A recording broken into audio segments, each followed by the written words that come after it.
Sports Interaction, Canada Sportsbook. Welcome to Game Over Montreal. It's already different than last season because it's a win.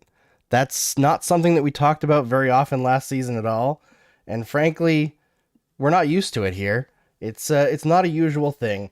But I am, of course, Andrew Berkshire. I'm your usual host. Marc Dumont will join us during the season, not super often, but at least 20 times. And I have two amazing guests with me today.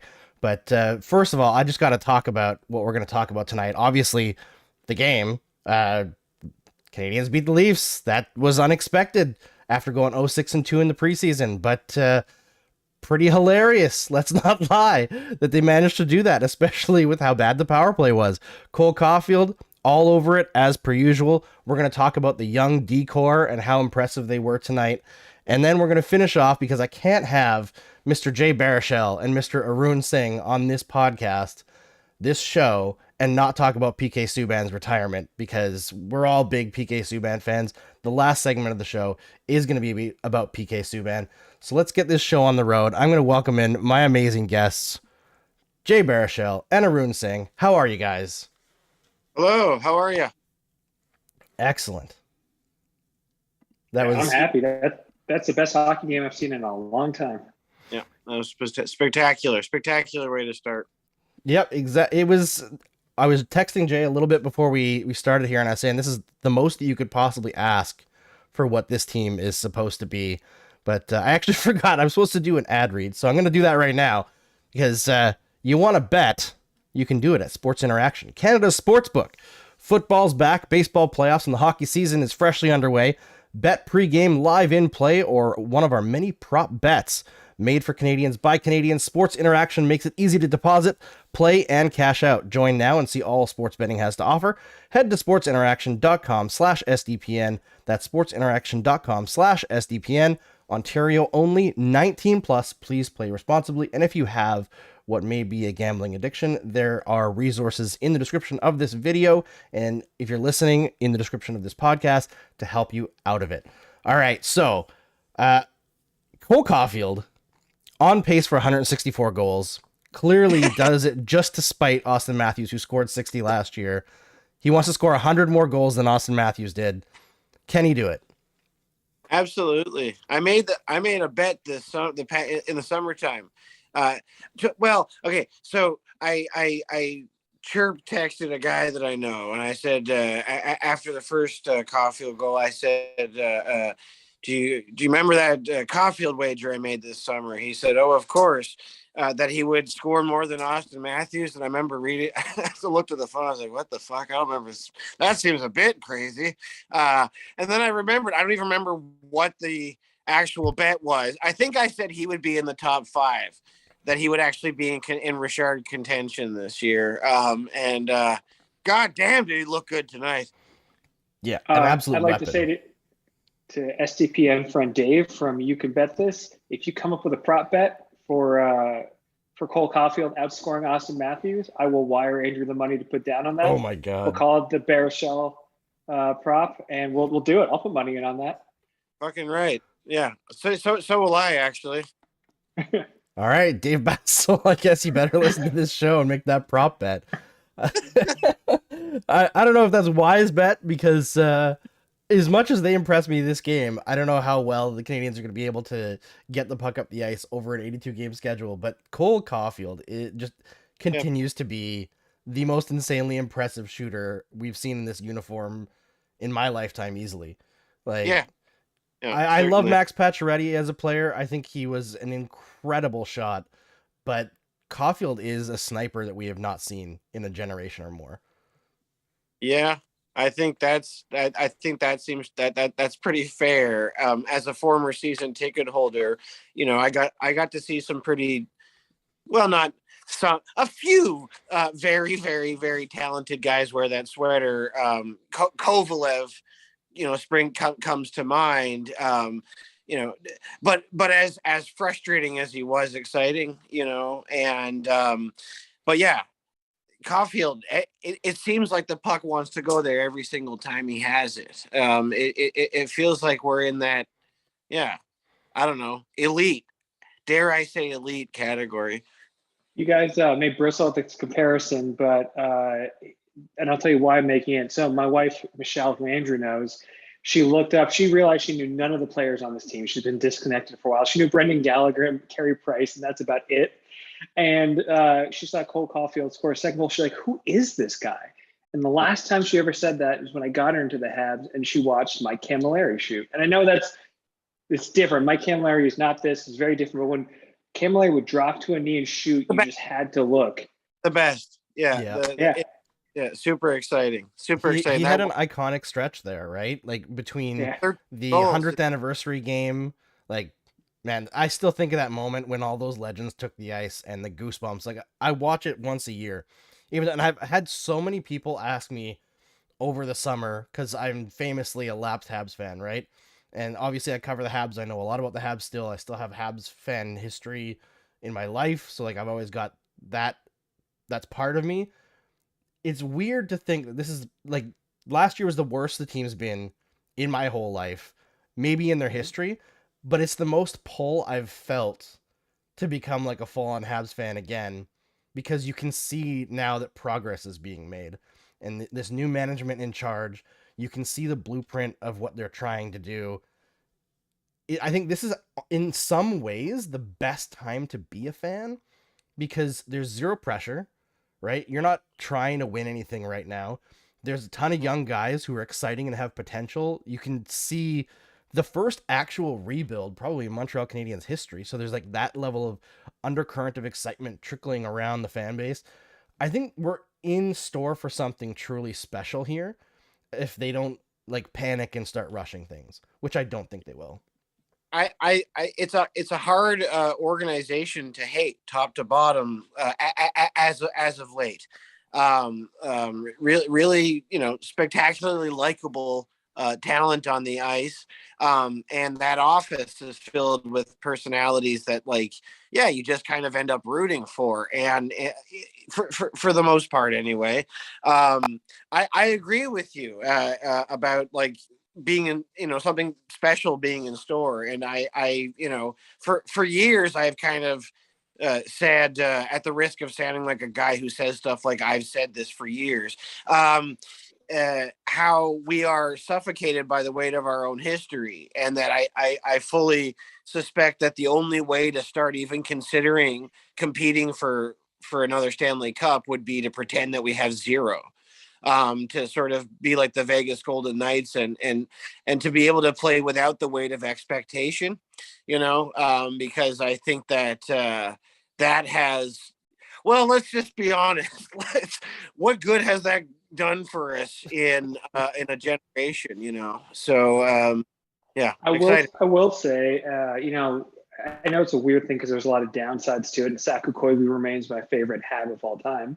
But, that transition to the Gianta, Gomez, Camilleri era of the Habs, as controversial and divisive as it was like that time I felt like something's just happening. Like, I don't know if it's good or bad, but something's happening. I can't look away. The Halak run, the emergence of Subban, like that felt like it. But honestly, the excitement I feel right now, to what you're both saying, it's been probably 10 years since I felt this excitement, truly, because I soured on, as I've said on this show and publicly, I soured on Marc Bergevin professionally, personally, very quickly into his tenure.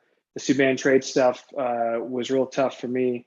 The Logan Mailloux stuff is probably the only bit of this current Habs era I still struggle with. But honestly, though you look at the players on the ice, how do you not love them? And you hear that cheer for the cheers for Caufield, for Suzuki today. You have all new Habs. It's we're all comic book fans. This is X-Men #1, Jim Lee, Chris Claremont, 1991. You know the characters, but they got these awesome new costumes, too many belts, and you're just right in for it. It feels like the beginning of something new. Always belts and pockets. So many pockets. Every life pocket there is. Precisely. No, I agree. And there's anytime the Habs are exciting, they are tied to romance and history and culture and all of these different things, and we end up getting super poetic. That's part of that. That's what sucks, but that's also what makes it special, right? And you can kind of feel something cinematic in the fact that like this team is nothing if not made of sort of underdogs, with even if Habs fans know how lethal that that Arsenal is already kind of in theory, but really is going to be in a matter of in a season or two. But like, man, I kind of think we're gonna rock and roll with anybody who and by the way, I don't give a shit what the fuck happens this year. No, none of us do. And so like it's kind of like the only thing that it wouldn't even, fuck it. It wouldn't even suck if we like came crashing into 8th and got our asses swept in the first round. That wouldn't even suck because that's better than we expected to do. Honestly, there'll be fun moments along with it, right? Yeah, I assumed we were going to lose the game, but when Caufield scored the second goal, I said, good. I know what I want to talk about. Hope. That is hope. That's all I needed today was Caufield doing what he did.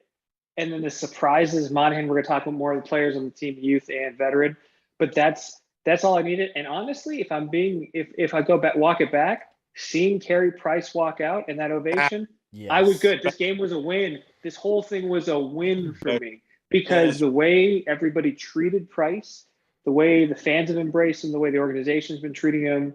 When you use the perfect word, Jay, romance. When we romanticize the Habs, I'm from Toronto, born and bred, a Habs fan all my life.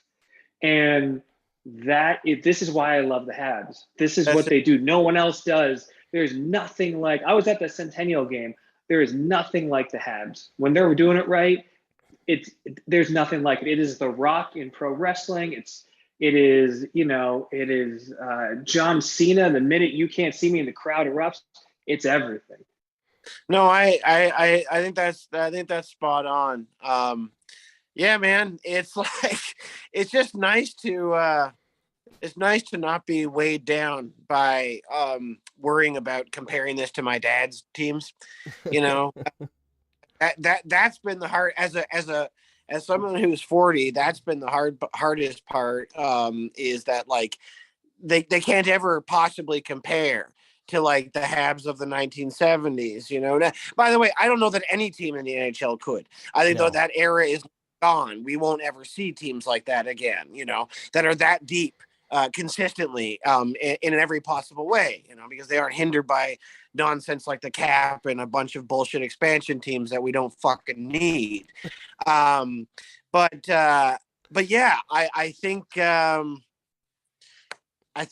like you said, nobody does it better with that shit. And when shit's going poorly, that's the thing that you fucking hate the most. That's the shit that you wish, wouldn't it be so much easier to be a fucking Blue Jackets fan and to like only kind of give a shit about winning, but like to have a very simple binary value system, right? But like you said, when Price comes out and you hear that ovation and that there's that kind of that special connection, that special kind of magic that like certain teams in sports answer to different masters or more than one master than just victory, right? Like Barcelona, Celtic. There's a few of these teams that kind of represent a bit more than just winning in the league that they compete in. And so, yeah, I don't know. It was pretty special. It was a special one. It's going to suck when we shit the bed, but tonight was wicked. You got to savor the good moments. And, the whole cinematic thing and being weighed down by the history, I think it's such a great way to start this season because we're not going to talk too much about it because we have like our set topics and everything, but the whole Carey Price ovation, right? And how special that felt. No other organization would have a debate about whether Carey Price would have his number retired, right? Yeah, Hart right. Trophy winner, Stanley Cup run, amazing, like a record holder for multiple goalie stats in the organization. It'd be immediate, right? But because the Canadiens are so tied to, well, you didn't win a Stanley Cup, you're not going to get your number retired. It may not happen, right? So it's that kind of stuff, trying to move away from that. That's fucking crazy. Because also, like, I'm someone who thinks that 11 should have been retired. Yes. Yep.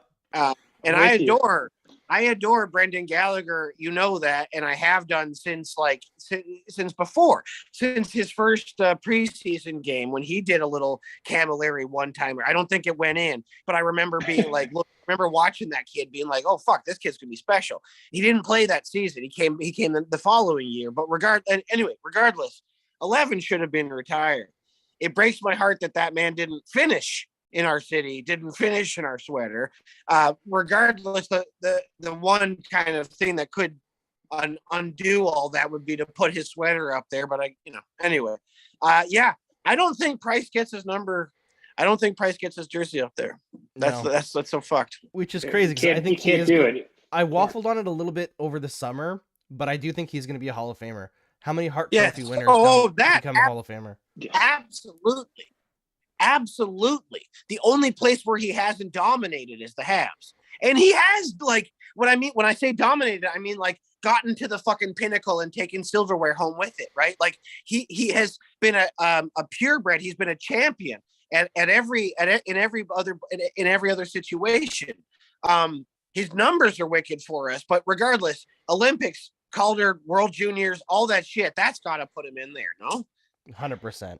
I feel like we just need a Chris Kreider exception for all the runs he's ruined with his accent. Chris Kreider asterisk for sure. Yeah. Yeah. We won't get bogged down on Chris Kreider though. But I feel like this whole this narrative builds really well into the other thing that I want to talk about which is the young core and talking about things being cinematic. Talk about like things kind of that you didn't expect fitting into place.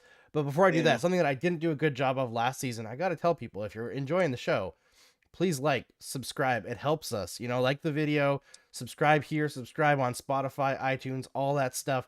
Tell your friends about the show, because we've never spent money on advertising anything. This has grown purely by social media and word of mouth. So tell everybody that if you're going to Montreal Canadiens game at the Bell Center and you're leaving the arena and you got your AirPods, flip open your phone on the way down the stairs and you can turn on the show right away. You don't even have to go home. Anywhere that has internet, you can find this show live. Nowhere else. Nobody else. Go home eventually. Go home eventually if you can. Eventually. Your loved ones might be worried. Sleep in your own bed if you can, or somebody else's if it's a really good night. But if possible, yeah.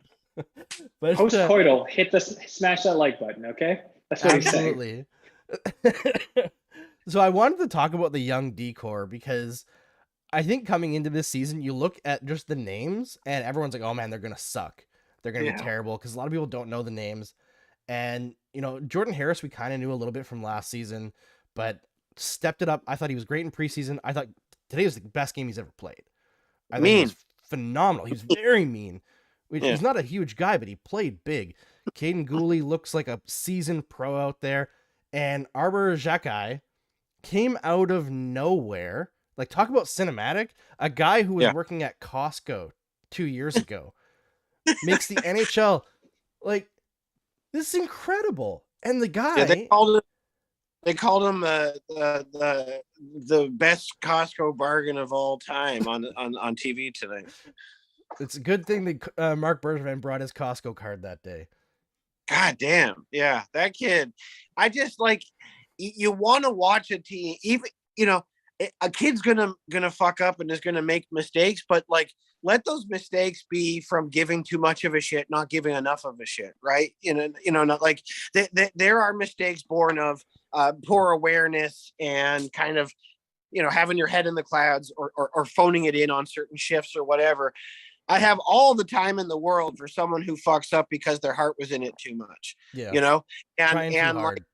trying too hard. And which is what else can you ask for? In the first game of the season, how many fucking kids out there? I would say that every kind of fuck up that we saw tonight, the majority of them anyway, was kind of born of inexperience, lack of having your sea legs, sort of first time in the big show shit. But everybody wanted to make an impression. Xhekaj, holy fuck, he made it his mission in the preseason. They're gonna come in here. They're gonna start this season knowing who the fuck I am. Yeah, I was really impressed by Gooley. I can't get over how young he is. And I'll say one thing I loved about the decor. Like, I wish no one ill, and I hope Shea Weber recovers, has a great life. Everything. Thank you for your service.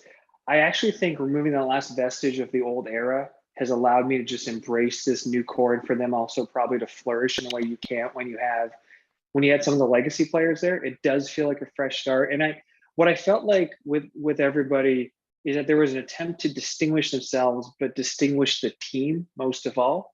Like, I think they were really trying to show, and I just was impressed by Gooley's play. I think everybody was trying to show that they're not going to be run over. They're going to give you everything they got. So you're not, the Habs are not an easy dub. And I respect the hell out of that. Yeah, 100%. I think if we can go through this season and the Canadiens end up with like 70-ish points, which is a huge year-over-year improvement over last year. Caufield, like, all the young kids score at decent paces, and the games don't ever feel like obviously every team gets blown out once in a while, but the games don't ever feel repetitively like they're not in it. People are going to be very happy. Yep.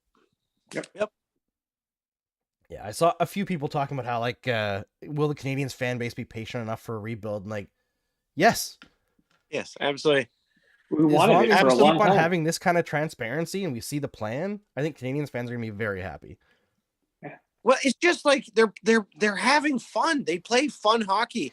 It's fun hockey for them to play, and wow, what a novel concept. Therefore, it's fun for us to fucking watch, right? Like, contrast that with 82 games of Martin or Terrien shit, which is just like, like, and it was like it always made this like great kind of philosophical. It posed a really interesting philosophical question, which was like, it it is winning enough, right? Like, because Terrien's numbers are respectable as fuck in any sport. Any coach that has those kind of numbers, you would have to pay attention to.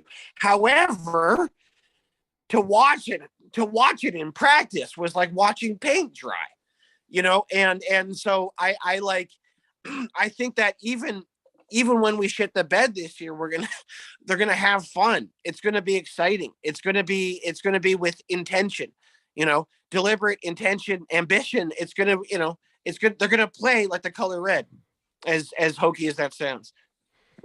100%. I do want to respond to one comment here because I see somebody, Charles Gascon, says Koivu had 175-point season, but otherwise pretty much a 50-point average. Don't get me wrong. Absolutely loved him, but he doesn't belong next to the other retired jerseys. Look at games played, man. He was plagued by injuries. That's what I was gonna. That's what I was gonna. I think longest serving captain ever. And also look at his line mates. And he played in the lowest scoring era in NHL history, the time he was with the Habs. Adjusted for era, even with the injuries, even with the bad line mates. And I'm not trying to say this guy is bad. I'm not trying to say he shouldn't have his jersey retired, but Koivu's point production was better than Henri Richard. Yeah, fair. And also, his best year was after cancer. Yeah, he beat cancer. I would like to just say, in the immortal words of Jay Baruchel, if you don't want Zach Koivu's number retired, fuck off. Like, seriously, man, that was like, he just embodied everything. He was the captain by every metric, right? Not just a leader in the room, not just a leader on the ice. Like, he was like he was imbued with the spirit of the fucking city, man. And like, what I'm going to say now, this doesn't have anything to do with whether or not his sweater should be retired, but God damn, the Leafs were fun to watch in that era too. And I like, you want to talk about romance, you want to talk about like forcing a cinematic narrative on shit. Finn versus Swede, short guy versus huge guy. Like, him and Sundin were like such an amazing counterpoint to one another. And I love both of them. I still have all the time in the world for Matt Sundin, but like, I don't know, man, for people of a certain age, Saku Koivu, he got to the promised land even if he never did. Yeah, like for me, growing up, I became a hockey fan because I saw Patrick Waugh play. That was my entrance to it. And then he gets traded in 95. I'm 8 at this point. So I'm like a mess. I'm in tears. And I'm like, screw the Habs. I'm going to be a Colorado Avalanche fan. Watch them win 2 Stanley Cups. And then all of a sudden, 2002 rolls around and Saku comes back from cancer. And he's who brings me back. So I think there's on top of like point production and stats and all that, and I'm a stats guy. Everybody knows that. The emotion is part of it, especially with the Canadiens, who, as we've been talking about, the cinematic, the poetic nature of the Canadiens. They're a cultural institution more than just a team. That does matter for these kinds of things. Like Maurice Richard, books that are kids' books, famous for his story, unbelievable. There's movies made about him. His point production, even in the era, wasn't the best. Like Gordie Howe was a better point producing player, but nobody's going to talk about Maurice Richard as like not the player of the era, right? Because it's the fire in the eyes. It's the things that you can maybe quantify now, but you couldn't quantify then. It's that brings the emotion to the table. It's everything. Yeah, as someone who's, again, a Toronto kid, not Quebecois, not a Francophone, I know there's a lot I'll never understand about the Habs, and I have as much love as I can. I always say, when I met Michelle, she always asked me why I'd never been in a long-term relationship. And I told her straight face, seriously, because I need to find someone I love more than the Habs, because I can either go out on a date with you or I can watch a Habs game. You have to be better than that. And she's the only person who ever was. But that might explain more about why no one dated me. But like, honestly, it is, they're a religion. They're special in a way that now living in LA, Americans don't understand. They don't understand it. They think football is church. You don't know. Football isn't even the Vancouver Canucks. Okay. Like the one true God is Montreal. And it's just different. There's a reason it's on the money, and Troy Aikman's never going to be on a bill here. Okay. Like there is a reason for that.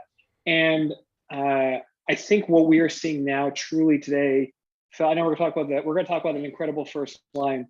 This feels like a moment. This feels like a special moment. And I know that comic comparison facetiously, but really it does feel like that Jim Lee X-Men era to me. It feels like something's happening. And it is, you can't not be part of it. And honestly, hockey is better for Montreal being better. They keep thinking the Rangers or the Leafs are the center, but no, Montreal is what makes hockey tick. Every time Montreal's been good, hockey's been better. Yes, abso-fucking-lutely, and they know that, and they know, and behind closed doors in Manhattan, they know that a healthy Habs can only be good for the NHL. But anyway, Andrew, you have bullet points before you. It's yeah. I mean, I think not to the same level or not in the same way, but I feel like a great Leafs team also does that for hockey. It is good for hockey, as much as it's even more fun when they lose, because at the end of the day, as much as Leafs fans, some of them anyway, want to deny it, they're the bad guy. They like just embrace the villain role because you're the rich kid who thinks that you deserve everything because you have money, and that like you're the kid like in a romantic comedy. You're the guy with the nose turned up like this who thinks that he should get the girl because his dad owns Bay Street. That's who you are. Honestly, here's what I'll say: we're Vin Diesel, they are The Rock in Fast 5, and we can become friends. We just need to work this all out right now, okay? They're the antagonist. That doesn't make them the bad guy. I got no hatred for the Leafs. I just feel, I don't know. I was watching the broadcast in Hulu here, and I think it was a Sportsnet feed we were getting, but they had a whole segment between periods and how miserable it is to be a Leafs fan. I mean, like, this is. I just feel for them. My brother is a diehard Leafs fan. It sucks. I love it. As someone who's moved from Montreal to Toronto, like one of my favorite things is having front row seats for the inevitable fucking collapse every single year of every franchise. But specifically that one, like, I as rewarding tonight, was as rewarding as it was that the Habs won, it was equally special that the Leafs lost. I have been treated to more Leafs losses than Habs victories, I think, in my adult life. And so it's been, like, I'll just say, like, it was 3-1. That fucking thing was my Stanley Cup. I don't give a shit what anybody says. That I don't care if it was the first round. That was my Stanley Cup. Nothing will top that. So I look. However, I also like it better when I'm legitimately scared of them. It's fun to be threatened. It's fun to have something on the line. It's fun to to actually be worried about them again. So I do like that. I mean, we're worried about it at least half their team, the one that's like up front closest to us, down In the down regular toward, season. pardon me. In the regular season. Yes, the forwards in the regular season, I am very threatened by. Yes. All right, I did want to talk about, I don't know if Jay minds me sharing this, but we were texting a few weeks back before the preseason started, when there was speculation about what PK Subban was going to do this year. And we kind of created this idea in our heads of, wouldn't it be amazing if, Kent Hughes had like kept everything on lockdown and the first preseason game starts at home for the Montreal Canadiens, and the guy to lead out the Montreal Canadiens is number 76, and he's back, and it's like a 1-year sweetheart deal to come back. And apparently that was on the table at one point. PK only wanted to go to either Toronto or Montreal, preferred Montreal, but they couldn't get a deal worked out. Flat cap, part of the issue. And I think also for PK, he could make like $5 million talking about the game on ESPN, or you could make like $1 million getting his body beat to crap playing on a bad team. So easy decision for the multi-talented PK Subban, I think, at the end of the day. But obviously a very special person to all three of us. One of our favorite players, watching as part of this team, brought excitement to an era that was relatively dull, frankly. What are your guys' thoughts on the retirement of PK Subban?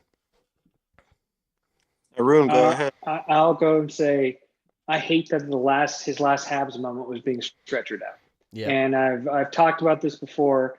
Back in 2016, I had just come up major jaw surgery. My mouth was wired shut.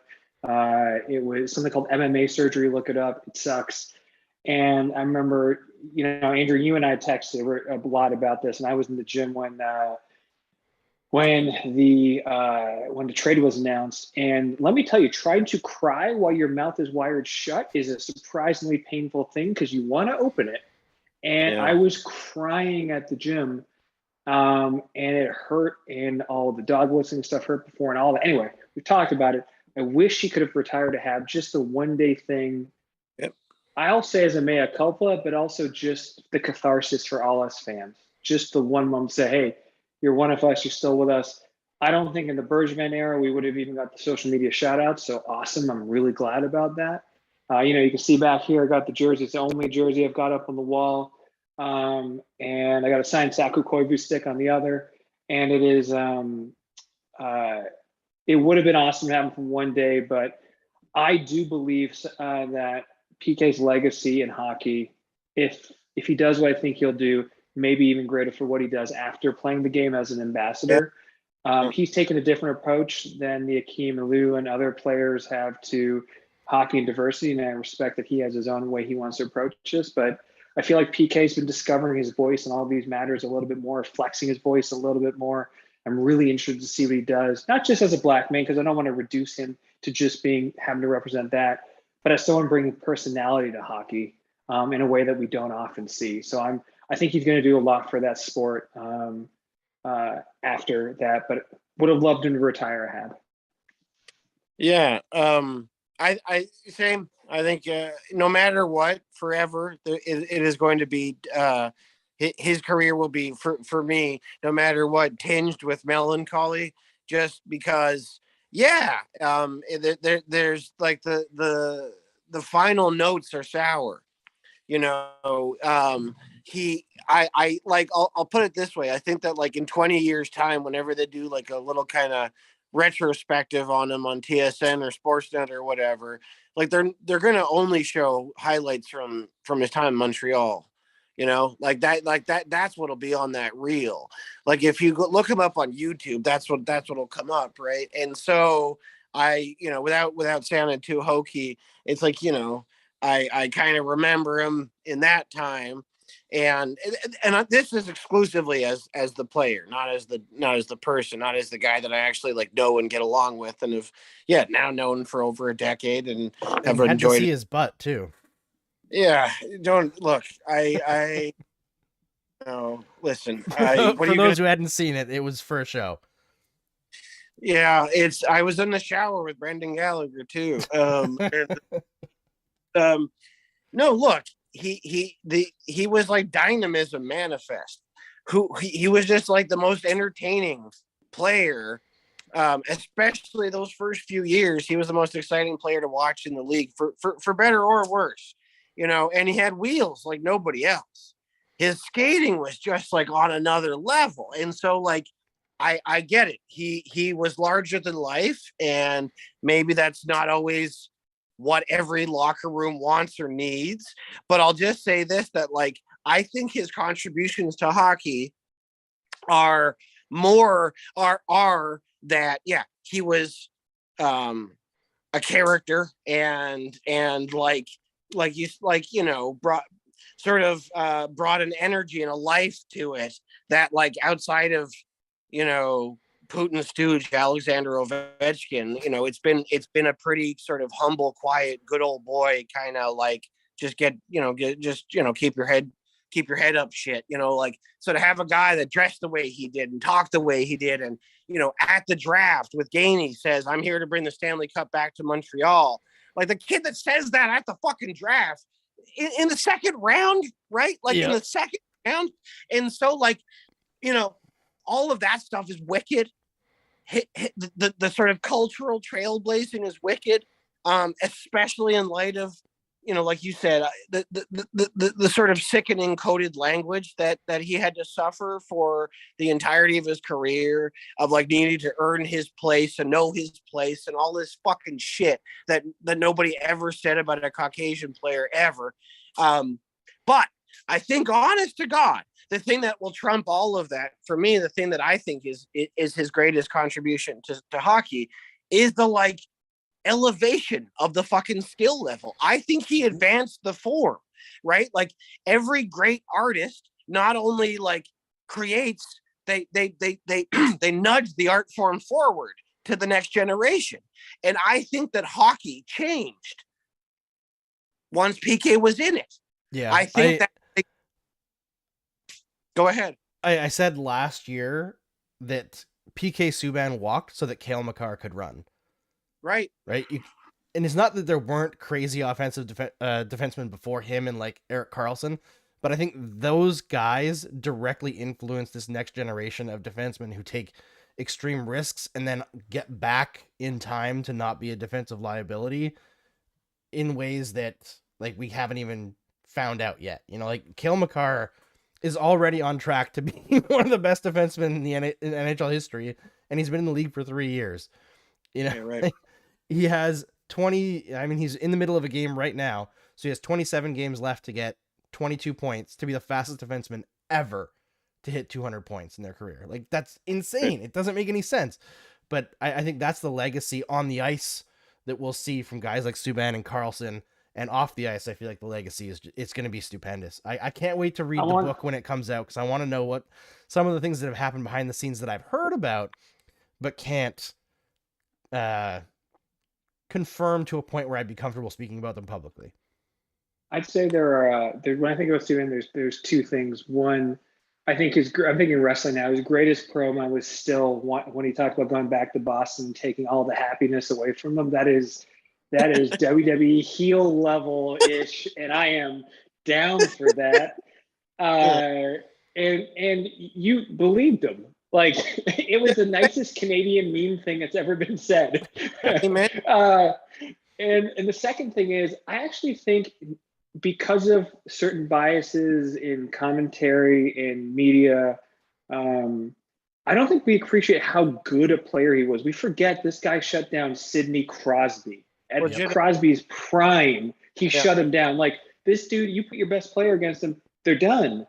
And plus, he's going up the ice. And yes, you want to talk about slew foots, you want to talk about blown pinches? Okay, fine. You know what? The team was better when he was on the ice. The game was better when he was on the ice. And it was there's a whole generation of fans, and I'll leave with this, who got to see themselves in hockey because of PK Subban. Not to erase anybody else's contributions, but he like you said, he elevated the game.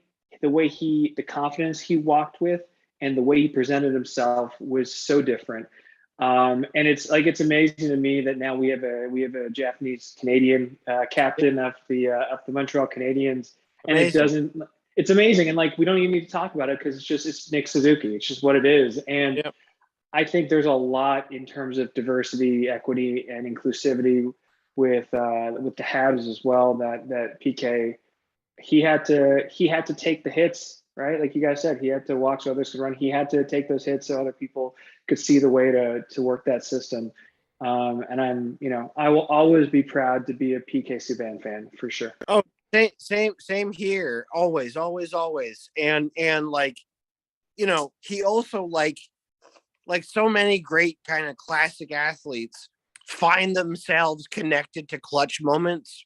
Yes. Right. Like it's his presence at some of the bigger, more important kind of turning pointy moments in modern Habs history. I think about I think about him against Boston and Jesus Christ, like I get goosebumps thinking about what he did to that fucking team. Like from lining up Brad Marchand in like the greatest open ice hit in hockey in the last 20 years to game winners, the king of fucking game winners, just like teeing up with the seconds taken down, so again, something out of a movie. So it's like, it's not just his skill level, it's his skill level at important times. It's being always around, for better or worse, when big shit is happening. Then that kind of is like why you give a shit. So the question, Jay, is when are you going to make a Quentin Tarantino style faux history PK Subban movie where he wins the Stanley Cup for the Canadiens? Yeah, good question. Yeah. Let me. I'll get back to you. All right, I think that's all we got for tonight, folks. So we're supposed to be keeping. I want to talk about one thing, Andrew. Sure. I do want to talk about one thing. We're talking about clutch players, and Jay, I think you'd agree with me. I want to talk about a clutch human being, and that's Andrew Berkshire. And what I want to talk about, and so you have to, everybody just work with me here. Andrew, I think we might have talked about this. Most people don't know. I'm 41 this year. Last year, right after American Thanksgiving, I had a minor stroke.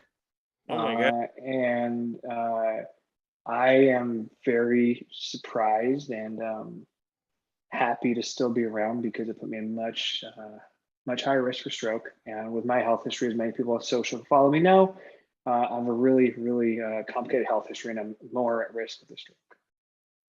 And I don't know if we ever talked about it, Andrew, but here's what I'll tell you is that as a friend, you have continually, anytime I haven't reached out to you for maybe a week, you've always made a point to reach out and just check in on me. And you mean it. You and Kish have always made a point to send me homemade Oreos or gifts or whatever else. And it really means a lot, man. This last year was a lot harder than I think than most people will ever know. More than you and I have always talked about, but you're that kind of amazing human being who when you call me family, when you call me brother, you mean it, and you reach out and you care and you give a damn. So we can all joke about Andrew Berkshire and all those other things, but if anyone ever fucking comes for you, I will crush them because you are one of the best human beings I know. Proud to call you brother, proud to call it family. I love you, man.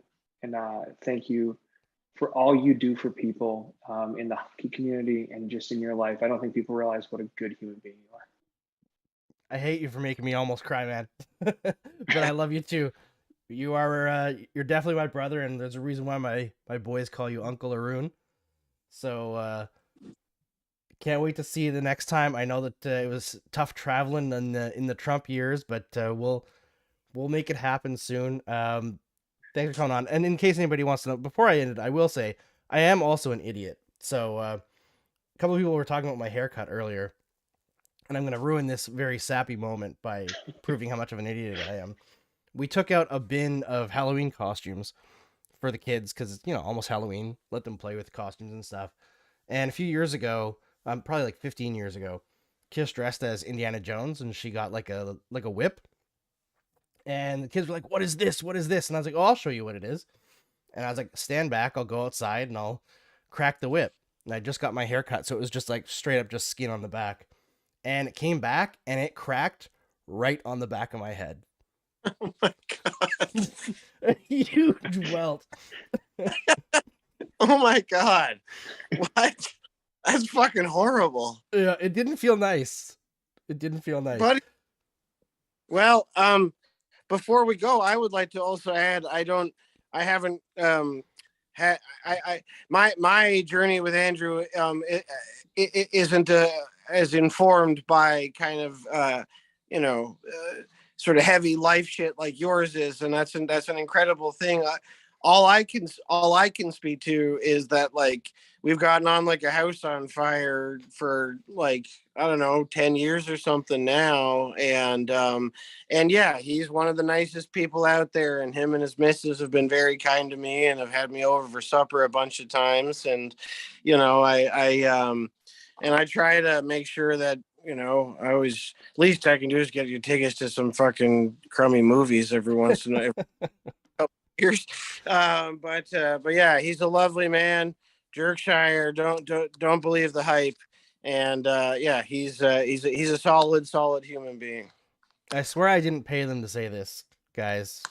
But thanks for joining me on the first episode this season of Game Over Montreal. A Habs win. I feel like we didn't get that last year until like game 20. It was just brutal. So we're starting this year already. It's better than last year. Thanks so much for hanging out with us. We're going to see you again. I think, is it Friday night or Saturday night? I have to check the schedule. I've been so busy as we're launching these new shows. Game Over is going across Canada. We launched tonight in Vancouver and in Edmonton. So stick around for that if you're a Nighthawk. I'm going to be up all night making sure that our new hosts have a great time. We'll be launching in Winnipeg on Friday, Ottawa tomorrow. Calgary is still coming back tomorrow. It's been a crazy week. Amazing work from everybody at SDPN. Jesse is a workhorse, a genius. Robert and Jamie with all the amazing work to make graphics and get everybody organized. It's been amazing. This season is going to be the craziest ever for this company, and we hope to share some of the best content we've ever made with you, and just building the family that we have here at SDPN. It feels good. The people that we brought in are truly amazing. I hope you all get to know them and support Jay Baruchel and Arune Singh in everything that they do. Before we close it out for the show, guys, do you have any upcoming things that you want to plug? I'll go because mine are less exciting. First of all, screw you, Steve Dangle. You went on about all the guests on the show. You didn't mention me. I heard you not saying my name. But no, I'm over at Skybound Entertainment. We make some awesome comics like The Walking Dead, Invincible, lots of cool stuff. I will say, if you're a big comic fan, check out a new book that just dropped called Dark Ride. It's the most effed up, not quite Disney because the lawyers would sue us if it was. A story about an amusement park that was created by a guy who made a deal with the devil. Really awesome comic. If you want to check out stuff I've done, go check out WWE Then Now Forever. Volume 4 has a couple of stories written by me. Really fun graphic novel. And I'll see you online. Let's talk about anything, man. But Jay, you got more cool stuff going on than me. Oh, let's not go crazy. I was sucking up fucking ladybugs with a vacuum cleaner at the cottage today. So, and trying to find the holes where they're coming in from. I think I've put caulking in all of them. I've got a few things kind of going on. I was in this movie called Blackberry that'll be coming out next year, where I play Mike Lazaridis, the founder of the Blackberry, directed by Matt Johnson and starring Glenn Howerton from It's Always Sunny in Philadelphia, along with me, and a whole bunch of other great actors, Michael Ironside and Martin Donovan and Mark Critch and Carrie Elways. And then I'm about to start next week a movie called Humane. I don't know if I'm allowed to mention it, but oh, frig it, I mentioned it. A very talented director, my friend Caitlin Cronenberg, and then I was in this show that with Arnold Schwarzenegger this summer that'll come out next year on Netflix called Fubar. I didn't. I tried to explain to them that there's already movies up here that are called that, but go figure, that didn't really matter to them. And then writing a comic book right now called Tear Us Apart that'll be out next year on Dark Horse, and then I'm starting to try to put together the prequel for Random Acts of Violence. So have a script and hope to shoot it next year. So yeah, a bunch of shit going on. Sucking up some more dead ladybugs. That's the way to go. You got to suck up the dead ladybugs and fill all the holes with cocking. You're welcome, man. Got to throw that in there. All right. Thanks, everybody, for joining us at Game Over Montreal. We'll see you again shortly. Make sure that you like the show on this thing, YouTube. Subscribe on Spotify, iTunes. Subscribe to the YouTube channel. Follow me on Twitter at Andrew Berkshire. Follow Jay Baruchel, Baruchel NDG. Follow Arune at ARUNE. These are some of the best people I know, and you should support them. And we'll see you soon. Thanks for having me. Smash the love button, smash the like button. You know how we do it here.